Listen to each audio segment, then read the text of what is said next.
11 नवंबर 2024 की दोपहर केरला के कोडागु जिले के अयंगेरी गांव में एक परिवार कुछ लोगों के आने का इंतजार कर रहा था। ये उस गांव में रहने वाले मोइनुद्दीन और आयशा का परिवार था। शायद पिछले 18 सालों में उन्होंने किसी और का इतनी बेसब्री से इंतजार नहीं किया होगा, लेकिन उस दिन इस मेहमान के आने की खबर पूरे गांव को थी। हर कोई इस परिवार के साथ गांव के अलग अलग रास्तों पर खड़े होकर इंतजार कर रहा था। उनकी नज़रें गांव की तरफ आने वाली सड़क पर लगी थी। आखिरकार इंतजार की घड़ियां खत्म हुई और एक सरकारी गाड़ी में कुछ ऑफिसर्स उस गांव में पहुंचते हैं। उनके हाथ में गत्ते का डब्बा था। ये कोई मामूली डब्बा नहीं था। इस गत्ते के डब्बे के अंदर उन बदनसीब माँ बाप की 13 साल की बेटी सफिया के जिस्म के बचे हुए हिस्से थे, हड्डियों की शक्ल में, जो पिछले 18 सालों से किसी पुलिस स्टेशन में केस प्रॉपर्टी के तौर पर जमा किए गए थे। उसको लेने के बाद सफिया के माँ बाप फूट फूट कर रोए थे और उसके साथ पूरे गांव के लोगों की आंखों में आंसू थे।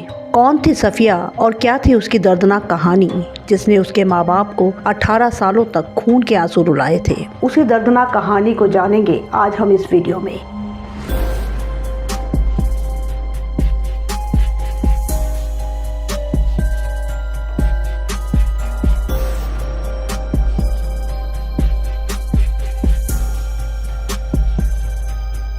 आज की हमारी कहानी है सफिया की। 13 साल की सफिया अपने पिता मोइनुद्दीन और मां आयशा के साथ कर्नाटक के कोडागु जिले के अयंगरी गांव में रहती थी। ये बेहद गरीब परिवार था जिनका किसी तरह से गुजर बसर हो रहा था, पर फिर भी परिवार खुश था। साल 2006 में एक शख्स सफिया के पिता के पास पहुंचा।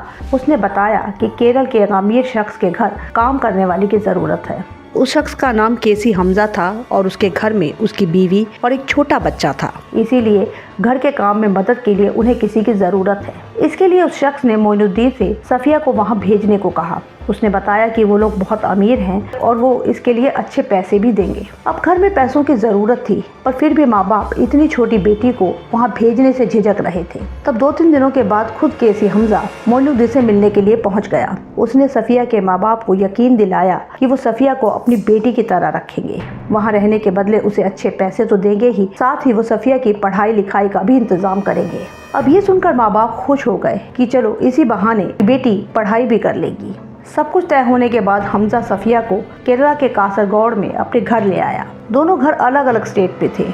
शुरू में 1-2 बार सफिया के पिता उससे मिलने कासरगोड आए। तब सफिया से ज्यादा बात तो नहीं हुई, पर हमजा ने कहा कि वो जल्दी ही सफिया का एडमिशन एक स्कूल में करवा देंगे। इसके बाद पिता को समझाया गया कि अगर वो यहाँ बार बार आते रहेंगे तो सफिया का दिल यहाँ नहीं लगेगा और वो अपनी पढ़ाई नहीं कर पाएगी। पिता को भी ये बात ठीक लगी। वैसे भी कासरगोड आने में उनके काफ़ी पैसे खर्च होते थे। इसके बाद उन्होंने कासरगोड जाना बंद कर दिया। उनकी कभी कभार ही सफिया से फ़ोन पर बात होती थी। केसी हमजा एक सिविल कॉन्ट्रैक्टर था।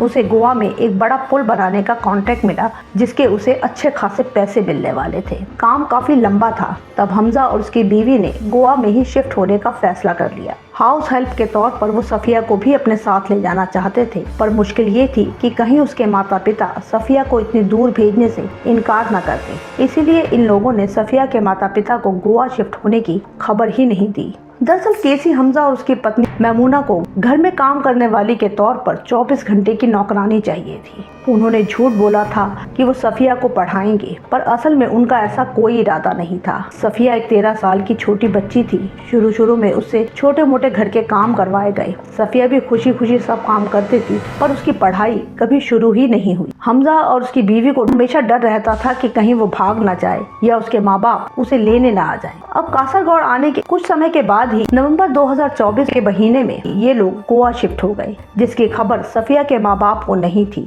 यहाँ आते ही हमजा और उसकी बीवी का सफिया के साथ बर्ताव बिल्कुल बदल गया। हमजा अपने काम में बिजी रहता और उसकी बीवी सफिया से घर का सारा काम करवाती थी। साफ सफाई, बर्तन, कपड़े धोना और फिर उससे खाना बनवाना भी शुरू कर दिया। 13 साल की बच्ची ये सब नहीं कर पाती थी तो मैमूना बहुत गुस्सा हो जाती थी। वो बात बात पर उसे डांटती और उस पर हाथ भी उठाती। इतनी सी बच्ची पर पूरे घर के काम का बोझ था। जरा सी बात पर मैमूना उसे बुरी तरह से पीट दिया करती थी। कई बार उसका खाना पीना बंद कर दिया जाता था। कुछ ही दिनों में सफिया उनके इस बदले हुए बर्ताव से परेशान हो उठी थी। जब वो घर वापस जाने की जिद करने लगती तब मैमूना के साथ साथ हमजा भी उसकी बुरी तरह से पिटाई कर देता। उस मासूम को कुछ भी समझ नहीं आ रहा था। उसे घर जाने नहीं दिया गया, फोन पर माँ बाप से बात भी करवाना बंद कर दिया गया। कभी अगर सफिया के पिता का फोन आता भी तो हमजा बहाना बनाकर टाल देता। बेचारी सफिया गोवा के घर में कैद सब जुल्म सह रही थी। उधर माँ बाप भी बेटी के लिए बेचैन थे। उन्हें अंदाजा ही नहीं था कि जिस बेटी को अच्छे भविष्य के लिए उन्होंने घर से दूर भेजा था वो किस नर्क में जी रही थी। कुछ टाइम बीता। 18 दिसंबर 2006 को हमजा ने मोइनुद्दीन को फोन करके कहा कि अगले दिन 19 दिसंबर को हम सफिया को लेकर गांव आएंगे। माँ बाप बहुत खुश हुए कि इतने टाइम के बाद वो बेटी से मिल पाएंगे। वो तो बस बेटी से मिलने की आस में जी रहे थे। 19 दिसंबर को वो पूरा दिन इंतजार करते रहे पर कोई नहीं आया। 20 दिसंबर को मोइनुद्दीन खुद कासरगौड़ पहुंच गए। वहां पहुंचकर जब उन्होंने हमजा से सफिया के बारे में पूछा तब हमजा ने उन्हें एक चौंकाने वाली बात बताई। हमजा ने कहा कि मैंने तो सफिया को कल ही गाँव के बाहर छोड़ दिया था, मुझे कुछ काम था। तब सफिया ने कहा था कि वो खुद ही घर तक चली जाएगी। अब मोइनुद्दीन परेशान हो गए कि एक दिन पहले बेटी को गांव के बाहर छोड़ा था तो वो घर क्यों नहीं पहुंची। वो वापस गांव पहुंचे और उन्होंने बेटी को ढूंढना शुरू किया। बात पूरे गांव में फैल गई। सब जगह सफिया को ढूंढा गया। हमजा भी वहां पहुंच गया। वो भी सबके साथ मिलकर सफिया को ढूंढ रहा था। आखिर गांव वालों ने मोइनुद्दीन और आयशा को पुलिस के पास जाने की सलाह दी, जबकि हमजा ने इसका विरोध किया कि इसकी ज़रूरत नहीं है, सफिया मिल जाएगी। पर माँ बाप ने उसकी बात नहीं मानी। 21 दिसंबर 2006 को उन्होंने अधूर पुलिस स्टेशन में सफिया के मिसिंग की रिपोर्ट लिखवाई। पुलिस ने भी रिपोर्ट दर्ज करके सफिया की तलाश शुरू कर दी। एक हफ्ते तक पुलिस सफिया को पूरे गांव, बस अड्डे और अलग अलग रास्तों पर ढूंढती रही पर सफिया का कोई सुराग नहीं मिला। टाइम बीतता जा रहा था। इधर पुलिस भी इस केस को ज़्यादा सीरियसली नहीं ले रही थी। आखिर वो गरीब माँ बाप की बेटी थी, उसे ढूंढने में शायद पुलिस को इंटरेस्ट नहीं था। दिसंबर का महीना बीत गया और 2007 का साल आ गया। माँ बाप दर दर भटक रहे थे। अपने लेवल पर उन्होंने लोकल पुलिस, एसएसपी, इलाके के कमिश्नर सबसे मुलाकात की। गांव के सरपंच और कई लोगों को लेकर वो लोकल एमएलए से भी मिले। उन्होंने होम मिनिस्टर, चीफ मिनिस्टर तक को लेटर लिखे लेकिन कुछ भी काम नहीं आया। तब सफिया की मां आयशा अधूर पुलिस स्टेशन के बाहर धरने पे बैठ गई। उनकी मांग थी कि जब तक सफिया मिल नहीं जाती तब तक वो धरने पर ही बैठी रहेगी। शुरू में पुलिस ने इस पर ज्यादा ध्यान नहीं दिया पर आयशा जिद पर अड़ी थी। वो अगले 90 दिनों तक यूं ही धरने पर बैठी रही। धीरे धीरे ये खबर मीडिया तक पहुंची, जिसके बाद सफिया की कहानी हर तरफ फैल रही थी। एक 13 साल की बच्ची गायब है और उसे ढूंढने में पुलिस सीरियसली काम नहीं कर रही है। मीडिया में चर्चा के बाद कई एनजीओज भी इनकी मदद को सामने आए। इन्होंने मिलकर सफिया एक्शन कमेटी बनाई, जिसके बाद उस गांव और शहर तक पुलिस और सरकार के खिलाफ विरोध प्रदर्शन शुरू हो गए, जो केरल की राजधानी तक पहुंच गए। बात चीफ मिनिस्टर तक भी पहुंची। सफिया को ढूंढने की मांग हर तरफ से उठ रही थी। तब सफिया के गायब होने के 1.5 साल बाद 20 मई 2008 को ये केस क्राइम ब्रांच को सौंप दिया गया। क्राइम ब्रांच पर भी इस केस को सॉल्व करने का दबाव था, तो उन्होंने फौरन नए सिरे से इसकी जांच शुरू कर दी। हर एंगल से जांच करने के बाद शक की सुई बार बार हमजा और उसकी फैमिली की तरफ ही जा रही थी, क्योंकि पूछताछ में पता चला था कि वो बिना माँ बाप को बताए सफिया को लेकर गोवा शिफ्ट हो गया था। फिर सफिया की पढ़ाई का वादा करने के बाद भी इतने टाइम में उसका किसी स्कूल में एडमिशन नहीं कराया गया। गोवा जाने के बाद सफिया की उसके माँ बाप से कभी बात नहीं कराई गई और फिर अचानक गांव वापस आने की बात कही गई और यहाँ आते ही सफिया गायब हो गई। क्राइम ब्रांच ने हमजा, उसकी बीवी और साले अब्दुल्ला से पूछताछ की तो सभी के बयान अलग अलग निकले। तब सच उगलवाने के लिए तीनों को झांसे में लेकर अलग अलग तरीके से घुमा फिरा कर सवाल किए गए, तो ये जल्दी ही टूट गए, जिसके बाद एक खौफनाक कहानी सामने आई। हमजा ने पुलिस को बताया कि उन्हें घर के कामकाज के लिए सफिया की ज़रूरत थी। गोवा शिफ्ट होने की बात भी इसीलिए उसने सफिया के माँ बाप को नहीं बताई, क्योंकि उसे पता था कि वो लोग सफिया को इतनी दूर नहीं जाने देंगे। इसीलिए हमजा ने सफिया की पढ़ाई लिखाई का झूठ उनसे बोला। गोवा पहुंचने के बाद हमजा अपने कंस्ट्रक्शन के काम में बिजी हो गया, जबकि उसकी बीवी मैमूना ने घर का सारा कामकाज सफिया पे डाल दिया। वहाँ रहते हुए धीरे धीरे हमजा और उसकी पत्नी का बर्ताव भी बदलने लगा था। यहाँ आकर भी सफिया की पढ़ाई तो शुरू ही नहीं हुई। उसे हर वक्त घर के काम में लगा कर रखा जाता। जरा सी बात पर मैमूना गुस्सा हो जाती। डांट डपट से शुरू हुआ ये मामला मारपीट तक जा पहुंचा। मैमूना उसे ठीक से खाना भी नहीं देती थी और गुस्सा होने पर तो उसका खाना बंद ही कर दिया जाता था। सफिया के लिए गोवा अनजान शहर था, वहाँ उसके पास कोई और रास्ता नहीं था। अब तो उसे घर पर फ़ोन भी नहीं करने दिया जाता। वो छोटी सी बच्ची घर जाने की जिद करती तो हमजा और उसकी पत्नी उसे बहुत बुरी तरह से पीटते। सफिया पे होने वाले जुल्म दिन ब दिन बढ़ते जा रहे थे, पर अब तो घर का हर काम सफिया से कराया जाता था। यहाँ तक कि किचन में खाना बनाने का काम भी सफिया से ही कराया जाता, और वो छोटी बच्ची इस सब के लिए बिल्कुल भी तैयार नहीं थी। ऐसे में ही 16 दिसंबर 2006 को सफिया को किचन में कुछ खाना बनाने के लिए कहा गया, पर उस दिन एक हादसे के दौरान गरम गरम तेल सफिया के पूरे शरीर पर गिर गया और वो बुरी तरह से जल गई। उसके जख्म गहरे थे और वो तड़प रही थी। ये देखकर हमजा और उसकी बीवी बुरी तरह से घबरा गए थे। एक तो वो सफिया के माँ बाप को बिना बताए उसे गोवा लाए थे, और अब उससे दिन रात काम करवाया जाता था, जिसके लिए उस पर जुल्म बिठाए जाते थे। उन्हें डर था कि अगर गोवा पुलिस को पता चल गया तो उन्हें अरेस्ट किया जा सकता है कि वो एक नाबालिग से घर का काम करवा रहे हैं। ये चाइल्ड लेबर का केस बन सकता था। हमजा को डर था कि कहीं पुलिस केस होने पर उसका कांटेक्ट न उससे छिन जाए। ये सब बातें उन्हें डरा रही थी। तब हमजा और उसकी बीवी ने बजाय उसे डॉक्टर के पास ले जाने के घर में ही दवाई लगाकर एक कमरे में बंद कर दिया, जहां वो मासूम बच्ची यूं ही तड़पती रही। काफी सोचने के बाद इन्होंने एक भयानक फैसला लिया, जिसमें मैमूना के भाई अब्दुल्ला ने भी उनका साथ दिया। हॉस्पिटल ले जाकर सफिया का इलाज कराने के बजाय उन्होंने सफिया को ही जान से मारने का फैसला कर लिया। ये एक बहुत ही क्रूअल फैसला था। इसकी बजाय अगर वो सफिया के माँ बाप को बुला लेते तो वो नाराज होते, उन्हें बुरा भला कहते, लेकिन सफिया को टाइम पर इलाज मिल जाता। लेकिन इसके उलट उन्होंने सफिया की जान लेने का फैसला कर दिया। 16 दिसंबर 2006 की रात ही हमजा ने कमरे में जाकर सफिया की गला घोंटकर हत्या कर दी। उसकी लाश घर में थी तो अब लाश को ठिकाने लगाना था। तब हमजा को ख्याल आया कि जो पुल बन रहा है वहाँ के कंस्ट्रक्शन साइट पर काफ़ी खुदाई हुई पड़ी है। तब हमजा ने सफिया की लाश को वहीं ठिकाने लगाने का फैसला किया। वहाँ जाने से पहले इन्होंने बाथरूम में सफिया की लाश के 3 टुकड़े किए और इन टुकड़ों को पॉलिथीन में भर दिया, जिसके बाद इन्हें गाड़ी में डालकर ये पुल की कंस्ट्रक्शन साइट पर पहुंच गए। वहां एक गहरे गड्ढे में लाश के टुकड़ों को दबाकर इन्होंने ऊपर से मिट्टी डाल दी और ये लोग घर वापस लौट आए। इतना सब करने के बाद भी इनका डर दूर नहीं हुआ था। अब इन्हें चिंता थी कि कहीं सफिया के माँ बाप उसके बारे में पूछेंगे तो उन्हें क्या जवाब दिया जाएगा।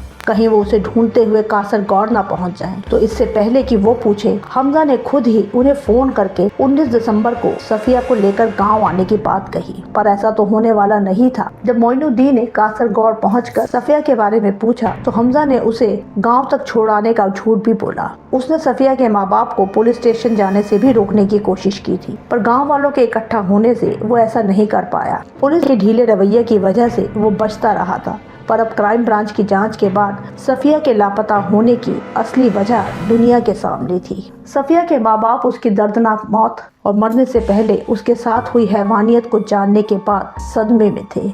उन्होंने सपने में भी नहीं सोचा होगा कि उनकी मासूम बच्ची को क्या क्या जुल्म और सितम सहने पड़ेंगे और उसकी मौत इतनी दर्दनाक होगी। 2006 में उसकी मौत के बाद 2008 में ये खुलासा हुआ। हमजा की कहानी सुनने के बाद 5 जून 2008 को पुलिस टीम इन तीनों को लेकर गोवा पहुंची, जहां इन्होंने सफिया की लाश के टुकड़े दफनाए थे। इन 2 सालों में वहां काफी कंस्ट्रक्शन हो चुकी थी। फौरन जेसीबी मशीन बुलाई गई। कई घंटों की गहरी खुदाई के बाद कुछ हड्डियां और एक इंसानी खोपड़ी वहां से बरामद हुई। पुलिस टीम इन सबको कब्जे में लेकर केरल वापस लौट आई। यहाँ आने के बाद केसी हमजा, उसकी बीवी मैमूना और भाई अब्दुल्ला के खिलाफ 3rd डिग्री मर्डर का केस दर्ज किया गया। इनके साथ गोवा के ही एक लोकल पुलिस इंस्पेक्टर को भी केस में नामजद किया गया, जिस पर आरोप था कि उसे इस मर्डर के बारे में पता था और चुप रहने के बदले उसने हमजा से मोटी रकम वसूली थी। हड्डियों के डीएनए टेस्ट के बाद ये क्लियर हो गया कि ये सफिया की लाश के ही अवशेष थे। ये मामला कोर्ट में पहुंचा और आगे कई सालों तक मुकदमा कोर्ट में चलता रहा। लेकिन इधर ये सारी हड्डियों और एक खोपड़ी के रूप में बची हुई सफिया के टुकड़े एक केस प्रॉपर्टी के रूप में कोची फॉरेंसिक साइंस लैबोरेटरी के गत्ते के डब्बे में यूं ही रखे रहे। कोर्ट में डीएनए रिपोर्ट, बाकी सबूत और गवाहियां, ये सब चलता रहा। तारीख पे तारीख पड़ती रही और 7 साल बीत गए। 2015 में कोची सेशन कोर्ट ने अपना फैसला सुनाया, जिसमें केसी हमजा को इस हत्याकांड का मुख्य आरोपी मानते हुए मौत की सजा सुनाई गई। उसकी पत्नी और साले को 6-6 साल की सजा हुई, जबकि उस पुलिस वाले को सबूतों के अभाव में बरी कर दिया गया।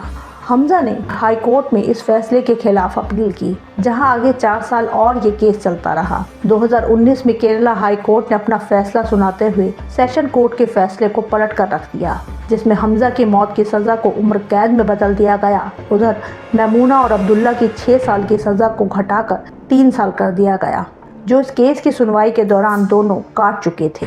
इसीलिए अब उन्हें रिहा कर दिया गया। कभी कभी हमारी अदालतों का फैसला इतना अजीब क्यों होता है। 13 साल की सफिया, जिसे इतनी दर्दनाक मौत दी गई, मरने से पहले महीनों उसने क्या क्या टॉर्चर सहा। मारने के बाद उसकी लाश के टुकड़े करके उसे कहीं दफना दिया गया। इतना घिनौना काम करने वालों को अदालत मामूली सजा कैसे दे सकती है। खैर, फैसला आया, सजा भी हुई, पर अभी भी सफिया के अवशेष यूं ही एक डब्बे में बंद फॉरेंसिक लैब में रखे थे। इतने सालों में कई बार सफिया के माँ बाप ने कोर्ट से गुहार लगाई कि उन्हें बेटी के अवशेष सौंप दिए जाएं, ताकि वो उसका अंतिम संस्कार कर सकें। अपने मजहब के हिसाब से वो उसकी आखिरी रस्म पूरी कर सकें। पर केस क्योंकि अदालत में चल रहा था, इसलिए हर बार केस प्रॉपर्टी का हवाला देकर उन्हें मना कर दिया गया। उन्होंने हाई कोर्ट से भी अपील की, पर वहाँ भी उन्हें निराशा हाथ लगी। तब कुछ वकील और एनजीओ सामने आए। इन्होंने सफिया के बचे हुए हिस्सों को पाने की कोशिश में सेशन कोर्ट में अपील दायर की। तब ये केस मीडिया में भी सुर्खियों में बना रहा। आखिरकार 11 नवंबर 2024 को सेशन कोर्ट ने इस मामले में ऐतिहासिक फैसला सुनाया। जज ने अपना फैसला सुनाते हुए कहा कि सफिया के कत्ल को 18 साल बीत चुके हैं। इस दौरान उसके माँ बाप ने बहुत दर्द सहा है। अब चाहे कातिलों को सजा मिल चुकी है, लेकिन ये इंसाफ तब तक अधूरा ही रहेगा जब तक एक माँ बाप को अपनी बेटी के अंतिम संस्कार या उसकी आखिरी रस्म पूरी करने से रोका जाएगा। तब अदालत ने सफिया के अवशेषों को उसके माँ बाप को सौंपने का आदेश दिया, जिसके बाद 12 नवंबर 2024 को कुछ सरकारी अफसर उस बॉक्स को लेकर सफिया के गांव पहुंचे, जिसमें पिछले 18 सालों से सफिया एक केस प्रॉपर्टी के तौर पर बंद पड़ी थी। कागजी लिखा पढ़ी के बाद उस बॉक्स को सफिया के माँ बाप को सौंप दिया गया। उस बॉक्स को पाने के बाद माँ बाप फूट फूट कर रोने लगे थे। पूरे गांव के लोगों की आंखों में आंसू थे। उसी दिन उस सामान को कब्रिस्तान ले जाया गया। सफिया के माँ बाप के साथ पूरे गांव के लोगों ने नम आंखों से सफिया को आखिरी रस्म के बाद गांव के ही एक कब्रिस्तान में उसे दफना दिया, और इस तरह से सफिया की आखिरी रस्म पूरी हो गई। 18 सालों बाद ही सही, पर पता नहीं सफिया की रूह को इससे सुकून मिला होगा या नहीं। पर न जाने सफिया जैसे कितनी ही लाशों के अवशेष केस प्रॉपर्टी के तौर पर किसी न किसी लैब में बंद होते हैं। सालों तक केस चलता रहता है, लेकिन घर वालों को उनके अंतिम संस्कार का मौका भी नहीं मिलता। अगर आपको हमारा काम पसंद आ रहा है तो वीडियो को लाइक और चैनल को सब्सक्राइब ज़रूर कर लें। मिलते हैं नेक्स्ट वीडियो में।